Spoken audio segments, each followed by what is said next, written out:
Ngayong Nobyembre 2020, namamahagi ang mga Jehovah's Witnesses sa buong mundo ng magasing Bantayan na may pamagat na Ano ang Kaharian ng Diyos o sa English version ng Watchtower Magazine na What is God's Kingdom? Daan-daan taon nang gustong malaman ng mga tao mula sa iba't ibang relihiyon ang sagot sa tanong na iyan. Ipinapamahagi ng mga saksi ni Jehovah ang magazine sa lahat, partikular na sa mga negosyante, lokal at nasyonal na mga opisyal ng gobyerno, pati na sa opisyal ng mga korte. Habang isinasagawa ang kampanyang ito, sinusunod nila ang mga paalala sa bawat lugar tungkol sa pag-iingat sa COVID-19. Kasama dito ang pamamahagi ng magazine at pakikipag-usap sa mga tao gamit ang elektronikong mga pamamaraan. Marami ang nagdarasal na dumating na ang kaharian ng Diyos, pero madalas nilang naitatanong kung ano nga ba ang kahariang ito, kailan ito darating at ano ang gagawin dito. Ipinapaliwanag sa magazine ito na nasa Biblia lamang pala ang sagot. Ang mga pangakong matatagpuan sa Biblia tungkol sa kaharian ng Diyos ay magbibigay sa mga makababasa nito ng kaaliwan at pag-asa na darating ang panahong mawawala na ang kirot at pagdurusa sa mundo. Maaari ding makuha ang electronic copy ng magazine sa mahigit 300 wika sa jw.org, ang opisyal na website ng mga saksi ni Jehovah.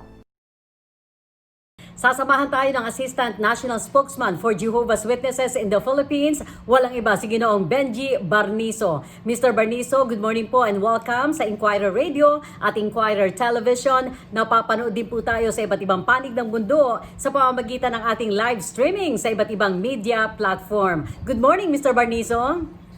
Good morning po, Ms. Susan, at ganoon din po sa lahat ng mga tagapanood po ninyo sa inyong programa at mga tagapakinig dito sa ating bansa at maging ang nasa ibang panig ng mundo. Maraming salamat po sa inyong paanyaya sa amin dito sa inyong programa. Sa amin din po ang kagalakan, Mr. Barnizo, na muli namin kayo makasama mula sa Watchtower Philippines. Gaano po ba kalawak ang special campaign na ito ng mga Jehovah's Witnesses na nagsimula ngayong buwan ng Nobyembre? At hanggang kailan po ito tatagal?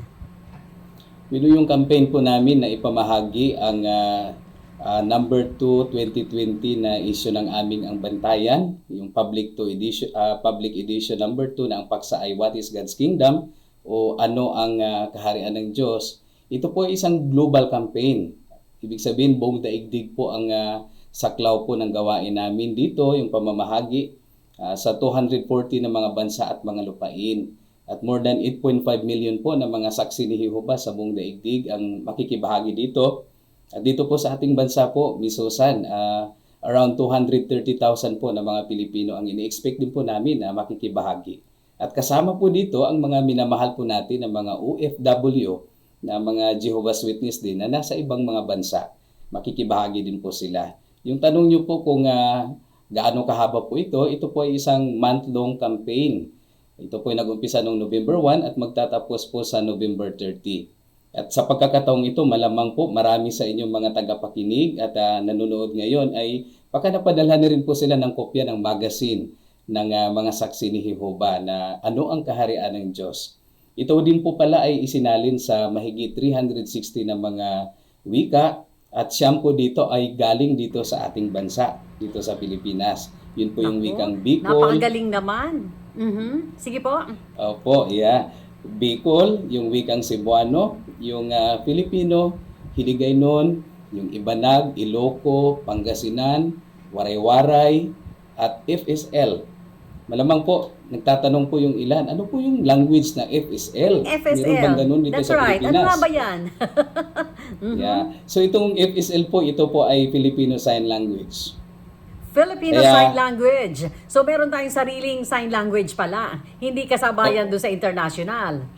Opo, meron po tayo. At makikita po ito ng mga kaibigan natin na deaf and mute, yung translation po ng FSL sa ating website na www.jw.org. Okay, sinadya po ba ang kampanyang ito na magawa ngayong panahon ng pandemya? Kasi nagkataon lang ba ito, lalo pat dumaranas ng matinding krisis ang buong mundo dahil nga dito sa COVID-19? Malamang marami po ang sasang-ayon na talagang perfect po yung timing po ng campaign na ito sa buwang ito ng Nobyembre. Kasi alam po natin, hot issue po ngayon at hot topic po ang tungkol sa pamamahala o tungkol sa gobyerno. At tungkol naman po sa pandemic, sa totoo lang po, Ms. Susan, itong magazine po na ito ay inihanda po ito nung nakaraang taon pa, nung mga buwan na wala pa pong pandemic, wala pa pong COVID-19. Pero nakakatiyak po tayo na alam po ng Diyos na Jehovah, ito po yung pangalan ng Diyos, no? Si Jehovah. Alam niya po ang lahat ng bagay. At alam niya po kung paano at kailan aaliwin o iko-comfort po yung mga tao. Kasi alam po natin na talagang marami ang nahihirapan po ngayon dahil sa pandemic. So paano po ninyo gagawin o ginagawa itong special campaign na ito samantalang limitado ang paglabas-labas ng mga tahanan sa ngayon dahil nga po dito sa COVID at marami na rin ang nagtatrabaho sa kanilang mga tahanan o yung tinatawag nating work from home, paano ninyo sila maaabot? Yes, alam po natin na talagang nandyan po yung banta ng virus. At kaming mga Jehovah's Witnesses, Ms. Susan, ginagalang po talaga namin yung sanctity of life. Yung pagpapahalaga namin sa buhay ay talagang napakataas. Ginagalang din po namin ang secular authority at yung aming love and respect po sa ating neighbors. Talagang nandoon. Kaya titiyakin po namin ng mga saksi ni Jehovah na ang campaign po na ito ay gagawin in harmony with the present protocols para maingatan po ang kalusugan ng mga mamahagi nito at ganoon din po ang kalusugan ng mga tatanggap ng magazine po na ito. At ang isang paraan po na ginagawa namin ngayon, mostly po para mas safe po, ay dinidistribute namin yung magazine sa pamagitan po ng elektronikong paraan. Ipapadala po namin sa pamagitan ng email yung link ng magazine galing po sa aming website na jw.org. May ilan din po, Ms. Susan, na tatanggap din ng hard copy. Kasi may hard copy din naman po tayo. Pero ipapadala po ito sa pamagitan po ng postal services. Kaya mas safe pa rin po. So walang pupunta sa kanila, walang kakatok sa mga bahay-bahay. Wala po, wala po. Ang cover ng Watchtower Magazine, Ginoong Barnizo, ay tungkol po sa God's Kingdom o yung kaharian ng Diyos. Ano nga po ba talaga itong kaharian ng Diyos? Pag sinasabi po natin kaharian po, ito po ay pamamahala. Ito ay isang gobyerno. Ibig sabihin ng kaharian, may hari at meron ding subject o yung mga nasasakupan o mga sakop. Kaya ang kaharian ng Diyos po ay isang heavenly government po ito, makalangit na gobyerno. At ito rin po yung itinuro ni Jesus na ipanalangin ng kanyang mga tagasunod dito sa lupa. Nung nandito po siya sa lupa, binanggit niya po doon sa Matthew 6:9 and 10, tinuruan niya yung mga apostol niya at mga tagasunod na ipanalangin yung Our Father. Yung Our Father who art in heaven, holy be thy name, thy kingdom come. Kaya kung mapapansin po natin, itinuro ni Jesus na ipanalangin ng mga tao na dumating nawa ang kaharian ng Diyos. At hindi po ito connected, Ms. Susan, ng kahit anumang national government. Hindi rin po ito nag-endorse ng political party. At maunawaan natin, nung nandito po si Jesus sa lupa, may mga pagkakataon na gusto siyang gawing hari ng mga tao. At sa lahat po ng pagkakataon na iyon, tumanggi si Jesus. Bakit kaya? Kasi maliwanag po yung sagot niya. Halimbawa, doon sa Juan 18:36, nung humarap siya kay Poncio Pilato, yung gobernador po ng Roma. Ang sabi ni Jesus tungkol sa kanyang kaharian. Kasi nagtanong si Pilato, kung talagang siya ba isang hari? Ang sabi ni Jesus, ang kaharian ko ay hindi bahagi ng sanlibutan ito. Kaya hindi po earthly kingdom ito, kundi ito po ay isang makalangit na gobyerno. Hindi lang po pala napapansin ng marami, Mr. Barnizo, na lahat tayo nagdarasal noon. Umaasam na dumating na sana yung kaharian ng Diyos. Pero bakit nga ba hindi naging malinaw para sa iba at tila yata walang konkretong sagot kung ano nga ba itong kaharian ng Diyos sa kabila ng araw-araw na ipinapanalangin pala ito ng tao? Yes, tama po kayo, Ms. Susan. Napakaraming tao po ang nananalangin tungkol sa kaharian ng Diyos. Millions po, kung hindi billions, sa buong mundo ang nagpipray o nagdarasal nito. At it is very interesting po na anytime pala na pinipray ng mga tao yung tungkol sa kaharian, in effect po, nire-request nila ang solusyon ng lahat ng problema natin. Kasi ito nga po yung magiging total na solusyon po. Magbibigay ng totoong solusyon sa lahat ng problema ng mga tao. At totoo din po yun, Miss Susan, na marami po ang nagpipray nito, pero hindi po ganun kalinaw para sa ilan kung ano nga ba talaga ang kaharian. Kaya tutulong po ang magazine na ito para higit na maunawaan natin kung ano ang kaharian, kailan ito darating, sino ang mamamahala nito at kung ano ang ginagawa nito ngayon at kung ano ang gagawin nito sa hinaharap. Well, nabanggit ninyo kung kailan ito darating at ito'y gobyerno, ano po, isang pamahalaan. Kung ang kaharian ay nangangahulugang pamahalaan, sino po ang mamamahala sa kahariang ito? Yan, napakagandang tanong po yan. Para masagot po natin yung tanong na yun, siguro magandang panoorin po natin ang isang video na ang pamagat po ng video na yon ay ano ang kaharian ng Diyos. At makikita din po ito sa website ng mga saksi na yung binanggit namin kanina na www.jw.org.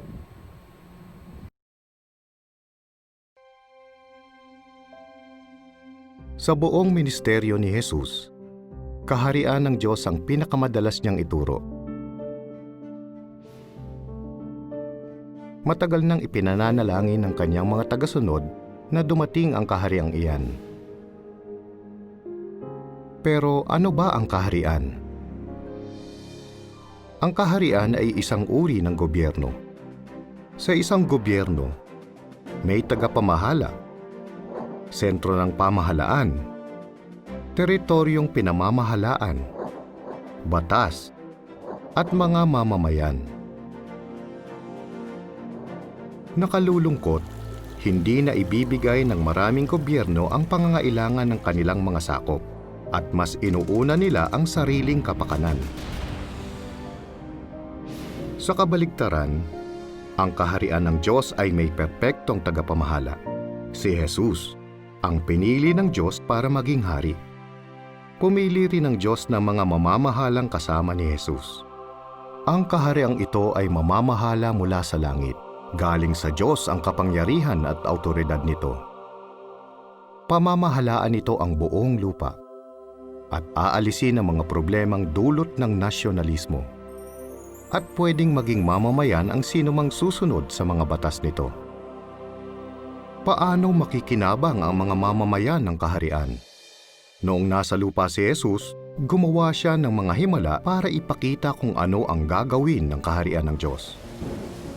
Nang patigilin ni Jesus ang isang bagyo, ipinakita niyang kaya niyang kontrolin ang kalikasan at lutasin ang mga problema sa kapaligiran.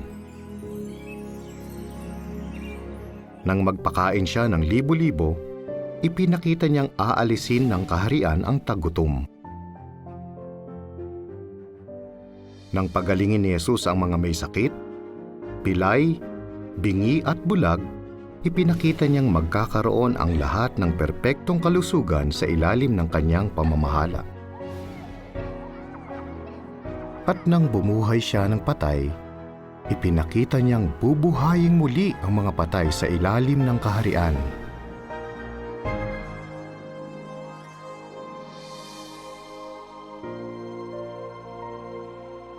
Baka maisip mo, kailan gagawin ng kaharian ng Diyos ang mga ito? Sasagutin iyan at ang iba pang tanong sa Arilin 7 ng brochure na Magandang Balita mula sa Diyos. Pwede mo itong i-download mula sa jw.org/tl. Handang tumulong sa iyo ang mga saksi ni Jehovah sa pag-aaral ng Biblia. Puna ng online request para sa pag-aaral ng Biblia at isang saksi ang pupunta sa iyo para pag-usapan ng Biblia sa oras at lugar na pwede ka.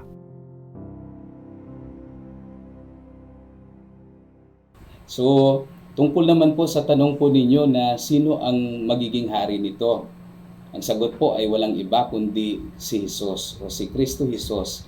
Siya po yung inappoint ng kanyang ama na si Jehovah na magiging hari ng kaharian. At siya po yung pinaka-kwalipikado na leader para sa atin. Isa sa mga dahilan doon sapagkat siya po ay anak ng Diyos. Siya din ang ating tumubo sa atin, si Jesus. Siya po yung ating Savior. At perfect din si Jesus. Sakdal po siya, perfecto. Ibig sabihin, hindi siya nagkakasakit, walang pagkukulang sa kanya, hindi siya nagkakasala. hindi siya nagkakamali kapag gumagawa ng desisyon. At maliban po doon, maraming very appealing si Jesus na talagang magugustuhan natin bilang leader, katulad ng kanyang pagmamalasakit sa lahat ng tao, at siya lang din ang makakaalis ng pagkakasakit, pagtanda, kamatayan, at ng lahat ng iba pang sanhi ng pagdurusa ng tao. Kailan po ito darating? Well, based po sa Bible chronology, pag pinag-usapan po natin yung chronology o kronolohiya, ito po yung mga kalendaryo, yung pagbibilang po ng mga pizza sa Bible. At based din po sa mga hula ng Biblia at sa mga pangyayari sa daigdig ngayon, malinaw po na namamahala na sa langit ang kaharian ng Diyos. Noon pong 1914, nag-umpisa itong namahala si Jesus doon sa langit, sa kanyang kaharian. At kung kailan po ito darating dito sa lupa, ibig sabihin kung kailan ito aalisin ang kasamaan dito sa lupa at wawakasan ang lahat ng problema ng tao, wala pong eksaktong pitsa misosa na binabanggit ang Bible. Magkagayunman, sa aklat ng Matthew, Kabanatang 24 at sa iba pang aklat ng Biblia katulad ng Daniel, Timoteo, Apokalipsis, maunawaan po natin na talagang napakalapit na dumating ang panahon upang ito'y mamahala sa lupa. It is just around the corner, wika nga.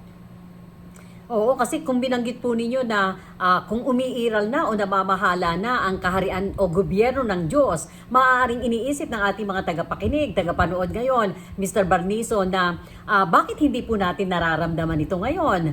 Lalo pat naging masyadong magulo ang daigdig, di po ba? Mahirap ang buhay, baksak ang economy, may pandemya pa, at marami pang problema ang tao. Totoo po yun, Miss Susan. At ayon po sa Bible Book of Revelation, yung Apokalipsis, yung huling aklat po ng Biblia, para magiging hari si Jesus sa langit, kailangan niya pong makipagdigma kay Satanas at sa mga demonyo niya doon. Sa chapter 12 po ng Apokalipsis, binabanggit doon na magiging ganap na hari si Jesus sa langit kapag matatalo niya na si Satanas at ang mga demonyo niya. Katulad po ng nabanggit natin kanina, nangyari po yun noong 1914. Ano po yung epekto noon sa langit? Kung titingnan po natin ang Apokalipsis 12:12, binanggit po doon na dahil dito ay matuwa kayo o langit at kayo mga nakatira dyan. Pero katulad ng binanggit nyo po, hindi po ganun yung epekto noon sa lupa. Ang sabi po ng teksto, kawawang kawawa ang lupa at ang dagat dahil ang dyablo ay bumababa na sa inyo, na galit dahil alam niyang kaunti na lang ang panahong natitira sa kanya. Kaya hindi po nakapagtataka, Miss Susan, na mula po noong 1914 hanggang sa ngayon, tuloy-tuloy po ang problema sa daigdig. Nandyan po yung digmaan, tapos nandyan din po yung World War. Halimbawa, noong 1914 mismo, nagkaroon po ng unang digmaang pandaigdig. Nagkaroon din po ng Second World War noong dekada 40. Tapos nandyan yung mga lindol, kapusan ng pagkain, pagkakasakit at epidemya katulad ng COVID-19. At nandyan din po yung diskriminasyon, karahasan, terorismo, kahirapan at kamatayan. Pero meron pong good news, Miss Susan. Ano po ang good news? Yung good news po ay itong good news about God's kingdom ay ipinapangaral sa buong lupa. Kasi isa po yun sa mga bahagi din po ng hula. Sign of the last days din po yun. Yung pangangaral ng mabuting balita ng kaharian sa buong lupa. Natutupad na po ito ngayon. At sabi po doon sa Matthew 24:14, kapag nagawa na po ito, darating po ang wakas. Ibig sabihin, napakalapit na po, nawawakasan ng kaharian ng Diyos ang lahat ng problema natin. Grabe, no? Yung 1914, abay, nasa kasaysayan po yan. At kasabay pala niyan ang pagsisimula ng kaharian ng Diyos sa langit. So, ibig sabihin, ano po maaaring asahan namin sa kaharian o pamahalaan ng Diyos? Sa ngayon po ay milyon-milyong tao sa buong mundo ang nagpapasakop na sa kaharian ng Diyos. Marami na po ang nag-decide na magpapasakop sila sa kaharian ng Diyos. At patuloy po ito na dumadami. At marami na rin pong naisakatuparan ang kaharian ng Diyos kahit hindi pa po ito ganap na dumating dito sa lupa. May magandang epekto po ito doon sa mga tumatanggap kay Jesus bilang hari. Halimbawa, yung mga Bible principles ay tinatanggap po nila, ikinakapit po nila sa kanilang buhay. Yung mga turo ng Biblia, mga standard, mga utos ng Diyos, ginagawa po nila yon. At nagdudulot po yun ng kaligayahan sa mga pamilya nila. binubuklod ng pag-ibig at pagmamalasakit sa isa't isa, yung mga pamilya na nagpapasakop po sa kaharian ng Diyos. Tapos yung isa pang Bible principle na sinusunod nila, yung sinabi ni Jesus na mamuhay ng simple, tapos maging kontento. Kaya nakakatulong din po ito ni Susan para magkaroon sila ng kapayapaan sa isip, less stress, at less anxiety. Nagpo-promote din po ng good and wholesome friendship ng kaharian ng Diyos. At isa po sa talagang napakagandang epekto ng kaharian ng Diyos sa mga tao ngayon na kumikilala kay Jesus bilang hari is yung uniting effect po nito sa mga subject nito. Kasi pinagkakaisa nga po sila ng pag-ibig yung mga tagasunod ni Jesus. Kaya ngayon pa lang na-enjoy na po nila ni Susan yung pagkakaisa. Pinag-isa nito ang milyon-milyong tao saan man sila nakatira. At sinusunod nila yung isang standard lang mula sa Biblia when it comes to morality at spirituality at iba pang aspekto. Isa lang po yung standard na sinusunod nila kahit saang bansa man sila nakatira. Tapos nagkakaisa rin po sila sa kanilang pagsamba sa Diyos, yung kanilang pangangaral, yung kanilang paniniwala ay nagkakaisa sila. At isa lang din ang Diyos na kanilang sinasamba, si Jehovah. Kaya sa diwa po, parang masasabi natin na walang national, walang political boundary o division sa mga sumusunod o nagpapasakop sa kaharian ng Diyos. Yung isa pa po sa mga modern day miracle na naging possible dahil po sa itong God's Kingdom at marami po ang nagpapasakop na nito ngayon is yung katulad ng binanggit ko po kanina, yung gawaing pangangaral sa buong daigdig na nakarating na sa 240 na mga lupain. Hindi po ito magagawa ng tao, hindi rin po ito magagawa ng kahit anumang gobyerno ng tao. Ganon din po yung Bible translation work na ang Bible po ay naisali na po sa mahigit 1,000 wika. Tapos ito po ay mababasa ng mas maraming mga tao. Ang nasa likod po talaga niyan, ng mga endeavor na yan, ay walang iba po kundi ang Panginoong Hesukristo sa pamagitan po ng kanyang kaharian. So talagang gusto po na maabot ng Panginoong Jesus, ng kanyang ama na si Jehovah, na yung tao ay makapagbasa ng Biblia na binabanggit ninyo, Mr. Barnizo. Pero kung isang pamahalaan o gobyerno ang ibig sabihin ng kaharian, at sa ngayon po, ang umiiral ay ang gobyerno ng tao. Ano pong mangyayari sa kasulukuyang mga pamahalaan at ano maaaring asahan ng mga namiminuno at maging ng mga subjects nito? Kapag natupad na po yung hinihiling natin na dumating nawa ang kaharian mo, kapag namamahala na po ito sa lupa, babalik po tayo doon sa original na kalagayan, yung bago nagkasala sina Adan at Eva. Kasi at that time, meron lang pong isang leader o isang ruler po o isang tagapamahala. Kaya darating po ang panahon ni Susan na sa ilalim ng pamamahala ng kaharian ng Diyos, magkakaisa po ang mga tao sa buong daigdig at meron pong iisang gobyerno lang na talagang kanilang sinusuportahan at namamahala dito sa lupa. Yun nga po yung God's Kingdom. At gusto po nating lahat na lahat ng uri ng mga tao, kasama na po yung mga opisyal sa pamahalaan, mga businessmen, lahat po ng uri ng tao, sana lahat tayo ay kilalanin po natin na si Kristo ang hari na iniluklok ng Diyos sa kanyang kaharian at sana po tayong lahat ay magpapasakop sa kaharian ng Diyos.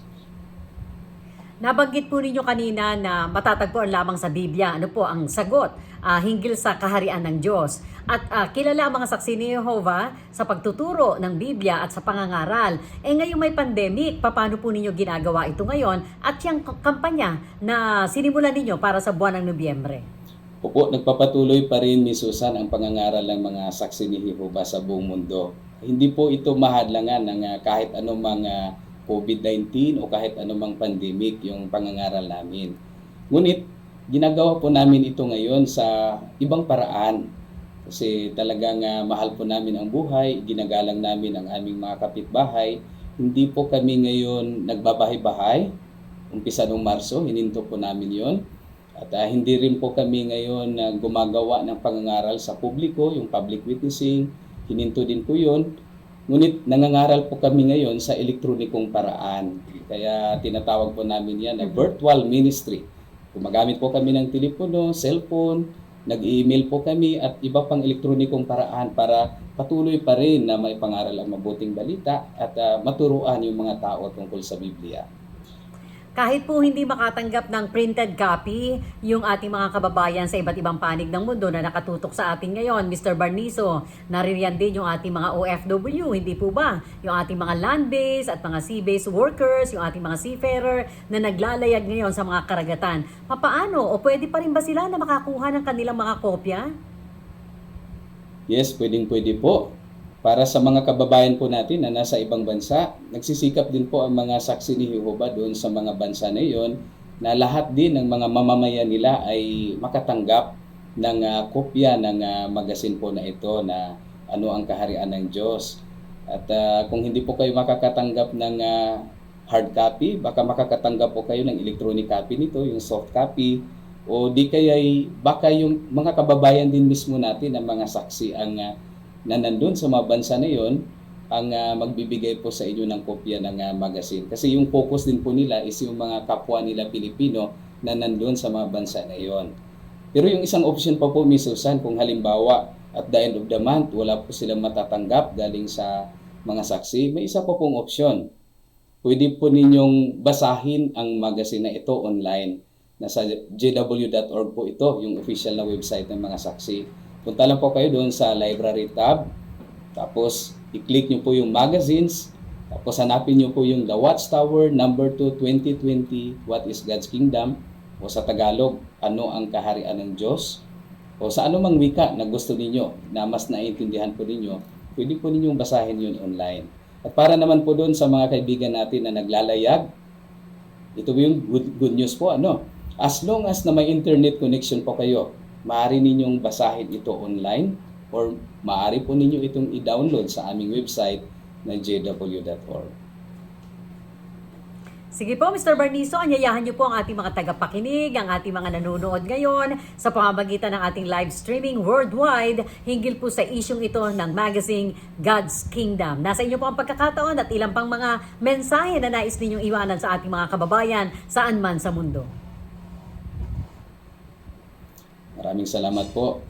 Muli, nais po naming anyayahan ang lahat na paunlakan po ang imbitasyon ng mga saksi ni Jehovah o yung kanilang pagbibigay po sa inyo ng magazine. Basahin po ninyo ito, yung magazine Bantayan na may paksang Ano ang Kaharian ng Diyos na ipamamahagi po ng mga saksi. Ito man po ay hard copy or electronic copy.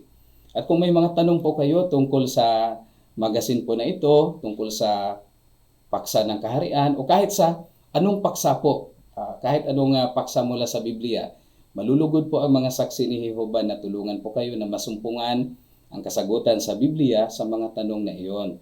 At kung gusto nyo rin po na may tatawag sa inyo ng mga saksi sa panahon po na ito ng pandemic, kasi katulad ng binanggit ko po kanina, hindi po kami nagbabahay-bahay ngayon, hindi po kami dumadalaw in person, maaari nyo pong i-fill out po yung request a visit under po ng tab na About Us doon sa aming website na jw.org. Ilagay nyo lang po yung inyong kumpletong contact information doon, yung telephone number po ninyo, yung inyong cellphone number, yung email address po ninyo, at kayo po ay makakatanggap ng tawag or email galing sa mga saksi ni Jehovah. At kapag wala na po ang pandemic, makakatiyak po kayo na dadalaw muli ang mga saksi sa inyong mga bahay at malulugod kami na ipaliwanag muli sa inyo o patuloy na ipaliwanag sa inyo kung ano ang kaharian ng Diyos. Muli po, maraming salamat Miss Susan sa inyong pag-anyaya po sa amin at sa pagkakataon po na maanyayahan dito sa inyong programa. Opo, naalala ko nga nung huling mga interview ko sa kinatawa ng Watchtower, may kinalaman doon sa jw.org. Ito nga ang world's most translated website. Naku, congratulations. Ilang wika na nga po ba mayroon ang jw.org? Yung latest po ay 1024 na languages po, itong jw.org. At maliban po doon pala, Miss Susan, itong magazine po na pinag-uusapan natin ngayon, itong Bantayan or Watchtower, ito naman po ay ito yung kinikilala rin na world's most widely distributed at most translated magazine sa buong daigdig. Ito po yung Watchtower or Bantayan. Ayan. So, thank you very much. Kilalang kilala ang Watchtower o ang Bantayan worldwide. Ano po? So, ito ay special global campaign ng mga Jehovah's Witnesses. Thank you very much, Mr. Barnizo. Hanggang sa muli po. Magandang umaga po sa inyo. OCW.